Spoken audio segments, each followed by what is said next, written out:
नाज़िन मरहूम दोदो खान लोहर जेको 19 दिसंबर 1964 से पैदा थियो। शुरुआती तालीम पंहिंजे शहर में ही हासिल कयई।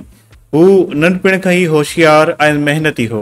दोदो खान लोहर 1985 ईस्वीअ में बतौर पुलिस कांस्टेबल जेकम बाद में भर्ती थियो, पंहिंजी ड्यूटी ईमानदारीअ सां अदा कई, जंहिं सबबि तमामु घणो मक़बूल बि थियो।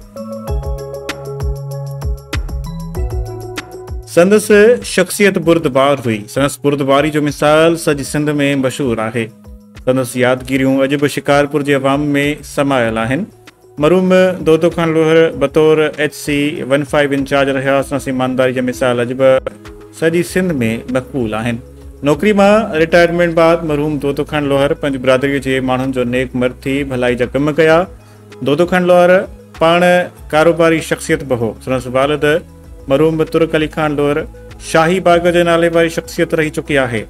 मरहूम तुर्क अली खान लोहर सन 1942 ईस्वी में अंग्रेज़नि जे दौर में जेल बि काटिया। जॾहिं जेल में को अंग्रेज़ वॾो ऑफिसर जेल विज़िट ते ईंदो हो त ॿिया जेल जा कैदी कंध झुकाए सलामी ॾींदा हुआ, पर मरहूम तुर्क अली खान कॾहिं कंहिं अंग्रेज़ साम्हूं झुकिया न, जंहिं सबबि उनखे सज़ा बि मिली। न झुकण सबबि संदसि रिकॉर्ड अॼु बि सखर जेल में मौजूदु आहे।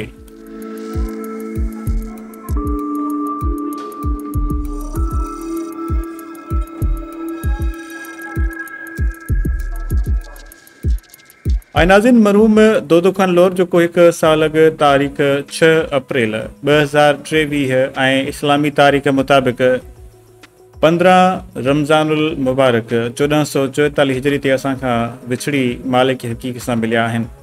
पर संदसि ॻाल्हियूं कयल कम, संदसि नालो अॼु बि शिकारपुर समेत पूरी सिंध जे अवाम में गूंजी रहियो आहे।